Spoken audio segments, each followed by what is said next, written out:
మీరు అధికారంలోకి వచ్చిన తర్వాత సినిమా చూపిస్తున్నామని కూడా మీరే అన్నారు. అంటే మీరు అధికారంలోకి వచ్చిన తర్వాత అరాచకాలు చేస్తామన్నారా? ఇవన్నీ కొనాల్సిందేనా? నాన్న మైక్ ఎక్కడ, సిస్టమ్ ఎక్కడుందమ్మా?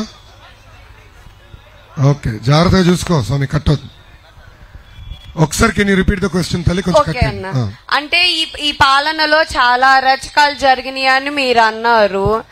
అంటే మీరు అధికారంలోకి వచ్చిన తర్వాత సినిమా చూపిస్తామని కూడా మీరే అన్నారు. అంటే మీరు అధికారంలోకి వచ్చిన తర్వాత అరాచకాలు చేస్తామంటున్నారా? ఇలాంటి కొనసాగించాల్సిందేనా? చెల్లమ్మ, ఇప్పుడు మీ లోకేష్ పైన 23 కేసులు పెట్టారు తల్లి. 2019 ముందల నా పైన ఒక్క కేసు లేదు. నేను ఏనాడు పోలీస్ స్టేషన్కి వెళ్ళా. అలాంటిది నన్ను ఇప్పటికీ 6-7 సార్లు పోలీస్ స్టేషన్ తీసుకెళ్లారు. పోలీస్ స్టేషన్ కాస్త అత్తగారిలాగా అయిపోయింది తల్లి. పాదయాత్రలో జియో 1 అని ఒక పనికిమాల జియో తీసుకొచ్చి మా గొంతు నొక్కారు.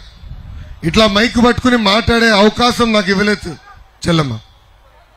సో నేనేమన్నానంటే, ఏ అధికారులు అయితే చట్టాన్ని ఉల్లంఘించి మమ్మల్ని ఇబ్బంది పెట్టారో వాళ్ళపైన జ్యుడిషియల్ ఎంక్వైరీ చేస్తాం, వాళ్ళ సర్వీస్ నుంచి డిస్మిస్ చేసి జైలుకి పంపించేదాన్ని కూడా నేను వెనకాడనన్నా. సో ఏ అధికారులు అయితే చట్టాన్ని ఉల్లంఘించారో అన్నా. సో ఎందుకు అందరు భయపడుతున్నారు? నాది కక్ష సాధింపు కాదు. న్యాయబద్ధంగా ఎవరైతే తప్పు చేశారో వాళ్ళని ఉపేక్షించకూడదనేది నా నినాదం. రాజ్యాంగం కాపాడాల్సిన బాధ్యత కొంతమందికి రాజ్యాంగం ఇచ్చింది. అలాంటి వ్యక్తులే రాజ్యాంగాన్ని ఉల్లంఘిస్తే ఇంకా రేపు మన భవిష్యత్ ఏమవుతుందో ఒక్కసారి ఆలోచించాలమ్మా. అందుకే చెప్పా, వాళ్ళని నేను వదిలిపెట్టాను, సీరియస్ గా యాక్షన్ తీసుకుంటాను. కానీ సభాముఖం తెలుపుతున్నా, I will follow the due process of the law. So చట్టాన్ని పాటించి జ్యుడిషియల్ ఎంక్వైరీ చేసి వాళ్ళపైన కఠినమైన చర్యలు తీసుకునే బాధ్యత మేము తీసుకుంటాం. థ్యాంక్ యూ చిన్న. Thank you so much. మీరు సాటిస్ఫైడ్ ఆన్సర్ వచ్చిందనుకుంటున్నారమ్మా? Satisfied answer వచ్చిందనుకుంటున్నారా?